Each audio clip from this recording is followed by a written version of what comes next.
Good evening, and Merry Christmas to all Americans across our great country. During these last few months, you and I have witnessed one of the greatest dramas of the 20th century, the historic and revolutionary transformation of a totalitarian dictatorship, the Soviet Union, and the liberation of its peoples. As we celebrate Christmas, this day of peace and hope, I thought we should take just a few minutes to reflect on what these events mean for us as Americans. For over 40 years, the United States led the West in the struggle against communism and the threat it posed to our most precious values. This struggle shaped the lives of all Americans. It forced all nations to live under the specter of nuclear destruction. That confrontation is now over. The nuclear threat, while far from gone, is receding. Eastern Europe is free. The Soviet Union itself is no more. This is a victory for democracy and freedom. It's a victory for the moral force of our values. Every American can take pride in this victory, from the millions of men and women who've served our country in uniform to millions of Americans who supported their country and a strong defense under 9 presidents. New, independent nations have emerged out of the wreckage of the Soviet Empire. Last weekend, these former republics formed a Commonwealth of Independent States. This act marks the end of the old Soviet Union, signified today by Mikhail Gorbachev's decision to resign as president. I'd like to express, on behalf of the American people, my gratitude to Mikhail Gorbachev for years of sustained commitment to world peace and for his intellect, vision, and courage. I spoke with Mikhail Gorbachev this morning.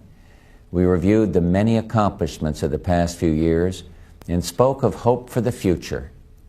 Mikhail Gorbachev's revolutionary policies transformed the Soviet Union.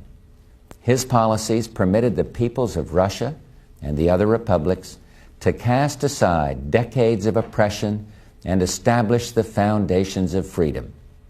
His legacy guarantees him an honored place in history and provides a solid basis for the United States to work in equally constructive ways with his successors. The United States applauds and supports the historic choice for freedom by the new states of the Commonwealth. We congratulate them on the peaceful and democratic path they have chosen and for their careful attention to nuclear control and safety during this transition.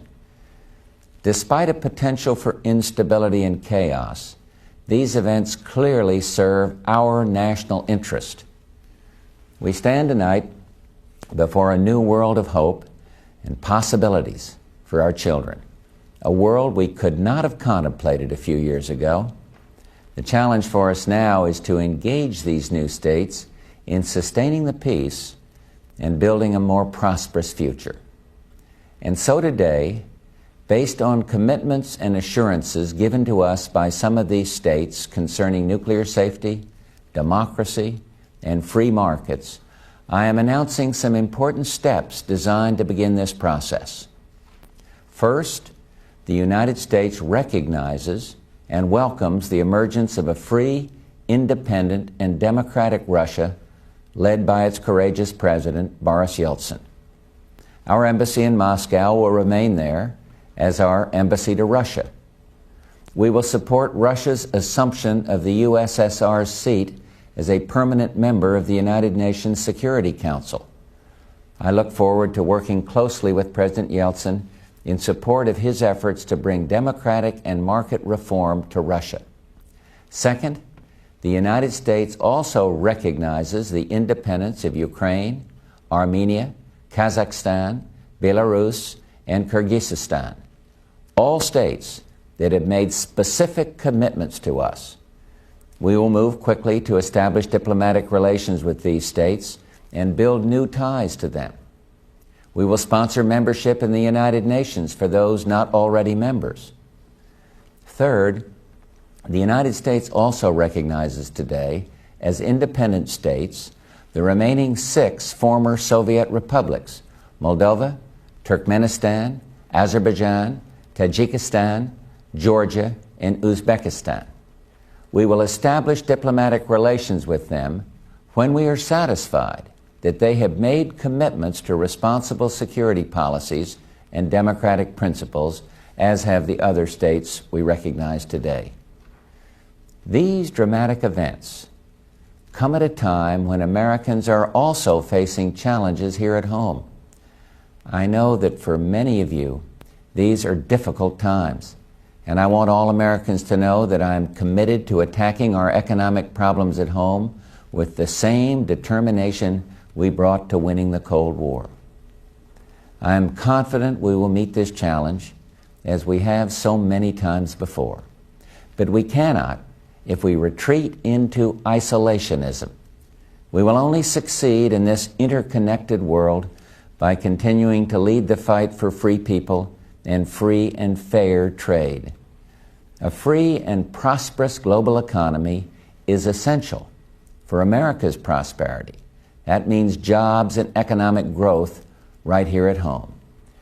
This is a day of great hope for all Americans. Our enemies have become our partners, committed to building democratic and civil societies. They ask for our support, and we will give it to them. We will do it because as Americans, we can do no less.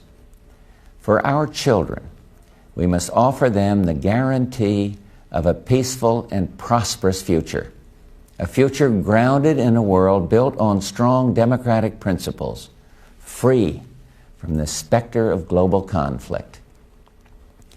May God bless the people of the new nations in the Commonwealth of Independent States, and on this special day of peace on earth, goodwill toward men, may God continue to bless the United States of America. Good night.